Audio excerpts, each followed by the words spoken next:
everyone, I'm Abby and today we're going to be reading The Rainbow Fish and the Big Blue Whale by Marcus Pfister.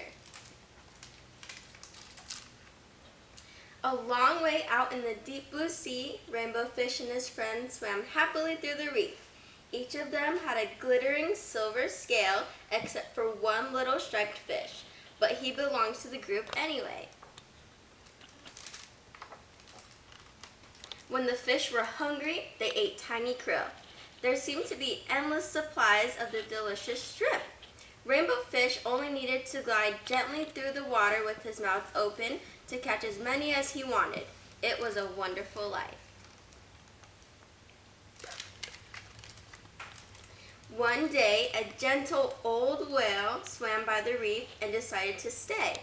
He liked the spot, since he too ate the krill that were so plentiful there, and he enjoyed being around the glittering fish.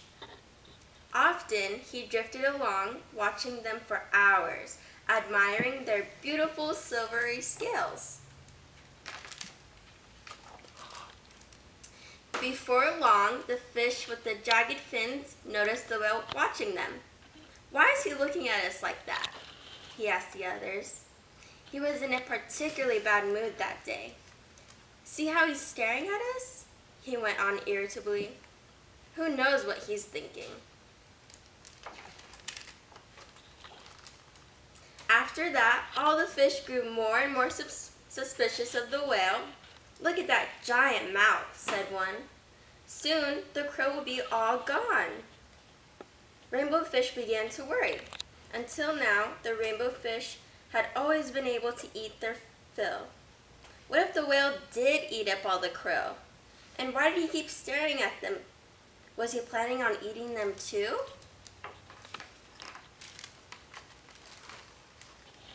One day, the whale swam quite near the school of the glittering fish. Panicked, the fish with the jagged fins sounded the alarm. "Look out!" he called. "The wicked whale is after us." When the whale heard that, he was hurt at first, but soon he grew very angry. "I'll show them," he thought. "I'll teach them a lesson." So the great blue whale shot into the middle of the school and lashed out with his gigantic tail, sweeping the sparkly fish in all directions. The terrified fish fled, racing towards a crack in the reef for safety. But the whale didn't leave them alone. He followed Rainbow Fish and his friends all the way back to their cave. The blue whale swam back and forth, casting sinister glances at the little fish. They were trapped. "I told you the whale was dangerous," whispered the fish with the jagged fins. "We have to watch out for him." After a while, the whale came down. He made one last pass, then disappeared behind the reef. Nervous, but driven by hunger, the fish cautiously left their cave and swam off in search of food. But the battle with the whale had left its mark. All the krill had been driven off. "This is silly," declared Rainbow Fish. "Before we played happily in the sea. Now we hide in terror in our cave. Before, there was always enough food for everyone. Now we have nothing. We must make peace with the whale." The other fish were all too afraid to approach the whale. It was up to Rainbow Fish. The whale stared at Rainbow Fish suspiciously. "Please, let's talk," said Rainbow Fish. "This fight was all a big mistake. It drove up the krill, and now we're all hungry." The two talked for a long time. The whale told Rainbow Fish how hurt and angry their hostile words had made him. "I never meant to harm you," said the whale. "Just scare you a little." Rainbow Fish was ashamed.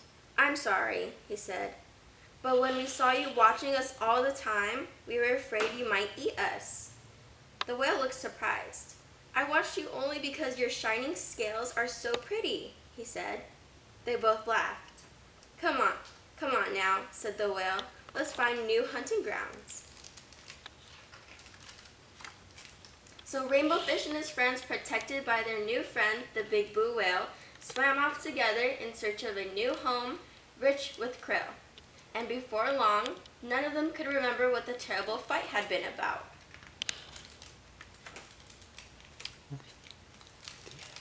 And that's the end of our story for today, guys. Thank you for watching. Yeah!